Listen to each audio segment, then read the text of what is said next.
The time is just gone 3 minutes past 4 p.m. as we continue this afternoon with the Iftar Drive. And today we are taking a look as part of our international stories featuring the month of Ramadan. And we're looking at Ramadan for the people in the Xinjiang region, in the East Turkestan region of China. And here we are talking about the Uyghur Muslims. And we joined this afternoon by Nijat Turghun from the Uyghur Education Association in Sweden, taking a closer look at Ramadan in that part of the world. Nijat, assalamu alaikum wa rahmatullahi wa barakatuh, and welcome. Thanks for having me. Alaikum assalam. Thanks for having me. Yes, we are waiting for. Okay, right, Nijat, assalamu alaikum. Alaikum assalam. Do you hear me? Yes, I can hear you loud and clear. Welcome to the show. Welcome to the Iftar Drive on Salam Media. And we wish you a wonderful Ramadan, inshallah. Ramadan Kareem to you. And Jazakallah so much for joining us this afternoon. Thank you. Thanks the same for you. Right. Now, obviously, we've been talking for many, many years about the plight of the Uyghur Muslims. And every year when Ramadan comes and our hearts, our thoughts, our du'as, our prayers go out for the Uyghur Muslims, because we know for a very, very long time now, for many, many years, the Uyghur Muslims have not enjoyed a peaceful and a normal Ramadan, that many of us would enjoy in many parts around the world, Brother Nijat. Yes, it's true. If you look at the China's religious freedom, there has been a very although in the Article 36 in China's constitution, they say that they guarantee the freedom of religion, but unfortunately in practice there has been very little room for people in East Turkestan.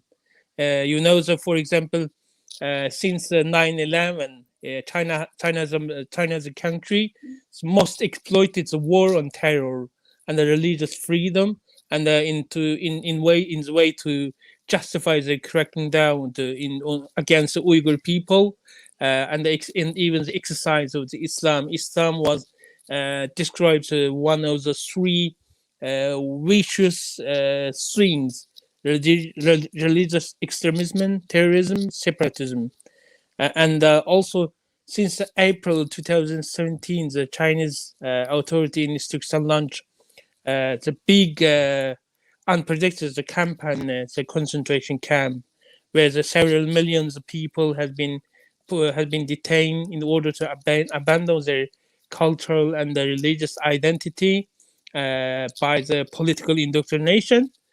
And just now, we have the scenes that there's a tendency. There's a scenes. There has been scenes in concentration camps of people are forcing to people are being to force people are forced to abandon their religion, abandon their belief, even the forced to drink alcohol, even the give up, even the eat a non-halal food in concentration camp, even there has been the insultation of the Muslim in the concentration camp. Yes. Now, obviously, what the month of Ramadan, and we've heard over the years, where people have been prevented from observing the month of Ramadan, from observing the fast, from praying in the month of Ramadan. Now, all of that is still ongoing at this point in time, Brother Nijat. Yes, it's still going on. We can say that there's no religious freedom for any person in the East Turkestan, because China defines as Islam was one of the three evil sins. China used it as a cranking down the Muslims in the East Turkestan, and even China has carrying out a signification of the Islam, try to implement the party's basic principle on the Islam. They're trying to transforming Islam for its intention, for their ambition to use it for their own purpose. So I think the attack or Islam in East Turkestan it's attack or Islam. It's attack for all the Muslims to believe. Well, certainly, definitely. And I think when we're talking about the Uyghur Muslims, when we're talking about the East Turkestan region, and we Yeah. know historically from an Islamic perspective how critical, how valuable that place was. We're talking about the Silk Route, and we're talking under the Uthmani Khilafah. When we look at how the people of that part of the world were protected, and when we see over the years what has happened, it's actually sad where this was a place where 100% Muslims, and how the Muslim population has decreased over a period of time as a result of the Chinese repression against the Uyghurs. Yes, you're right. So the East Turkestan plays a very important role in case of protecting Islam, in things of developing Islam as a cultural civilization in the Asia. There has been a very a lot of the famous religious leaders, religious sheikh also, but Islam also plays a very crucial role for Muslims in the East Turkestan to protect and develop their cultural and religious identity to be a part of Muslim community in the world. Well, definitely. Now, just obviously looking at the people that are there at this point in time, and as I mentioned, it used to be 100% Muslim, and over the years, what the Chinese government has done is a concerted effort to decrease the number of Muslims, and that is what they've done over a period of time. But also at the same time, all the symbols, all the religious symbols, whether it was the mosques, whether it was the educational institution, whether it was the women wearing hijab, whether the people fasting or even reading the Quran, and how the Chinese government has worked to basically eliminate all these symbols of Islam over a period of time. Yes, it's true. True. Specifically, since April of 2017, there's ongoing. There's a tremendous attack on Islam in the East Turkestan, the people's religious cultural identity. You say it's right, the Islamic movement, Islamic building, Islamic things. They have been the mode, even the building in East Turkestan. If there is the Arabic literature, Arabic books, Arabic uh, alphabets, they have this mode, and they put on the mode uses a Chinese alphabet. This also Mm-hmm. it's Islamic, and even the right people even there's a 48 criteria which can lead the people to the people come into being put in the concentration camp. For example, if you having abstained from the drinking alcohol, it's and or the is a cigarette. It defines as a some kind of religious extremism. So you can, it's enough to you can be put on the concentration camp. So if you Right. find the if you the Chinese government finds the Quran for your home, it's enough.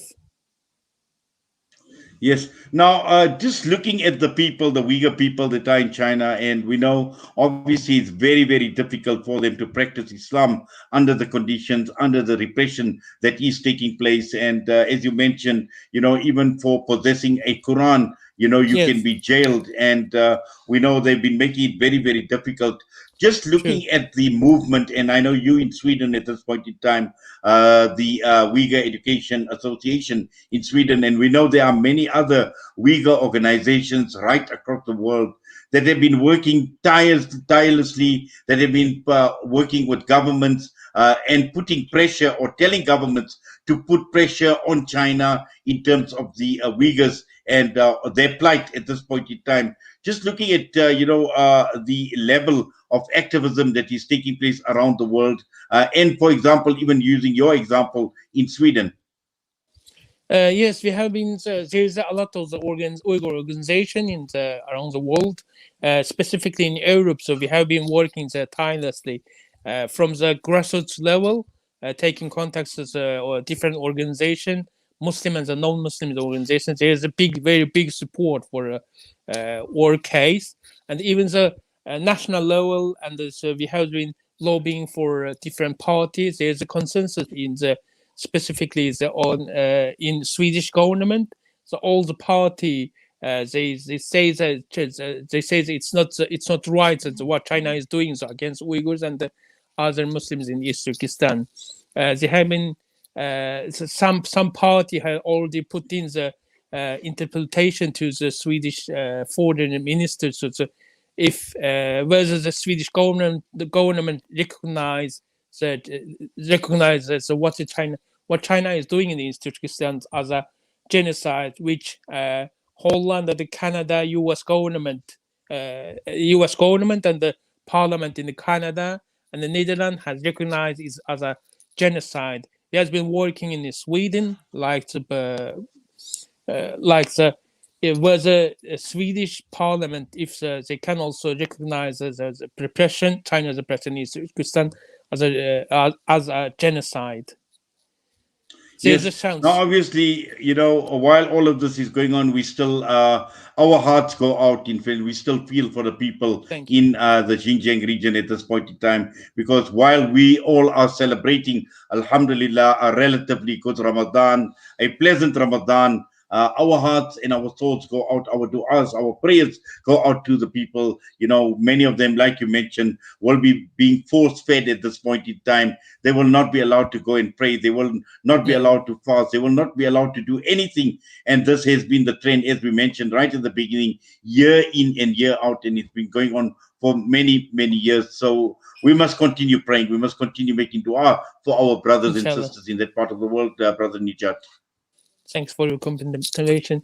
As I say that so every Muslim has the moral and the religious obligation to stand up for Uyghurs, is to stand up for Muslims in East Turkestan. It's a humanitarian issue. It's regardless if you're Muslims or Christians or no Muslim, so you have to stand up. It's such a very big humanitarian tragedy. Well, certainly, Brother Nijat, Jazakallah khairan so much. And we wish your loved ones a wonderful Ramadan, inshallah. Thank you. And It's the same we for you. request you make dua for us, and our duas are with you. Our duas are with the Uyghur people and all those who are oppressed right across the entire world, inshallah. Inshallah. Thank you. That was Nijat Turghun joining us out of Sweden this afternoon, and he is with the Swedish Uyghur Association, and in fact, the Uyghur Education Association in Sweden, taking a closer look at the plight of the Uyghurs. And as we have been doing year after year, nothing has really changed for the Uyghur Muslims. China obviously not backing down, and at this point in time, their plight still remains very, very precarious at this point in time. The time is just headed for around 4:34 p.m. We're going to go for the Asr Azan. We come back and we take a look at a recording of the longest held surviving Al Qaeda hostage, Stephen McGowan, who talks about his captivity in Mali in 2011 and also his subsequent release in 2017. His book, which is called 6 Years with Al Qaeda, and he obviously converted to Islam subsequent to that. And that will play out after the Asr Azan. We still have got Professor Susan Boyson coming on this afternoon, and she's with the Mapungubwe Institute for Strategic Reflection. We're talking about precarious power within the ANC. We will be talking with Daryl Bradford Smith from France, taking a look at French President obviously making use of local media to push anti-Islam sentiment in France. And our nasiha will be towards the end this afternoon, inshallah. We've got the dua as well, and that will take us right through until the Maghrib Azan in Johannesburg, which will signal the time of iftar. But right now, it's just gone 4:35 p.m. It's time for the Asr Azan, and when we come back, it will be Stephen McGowan.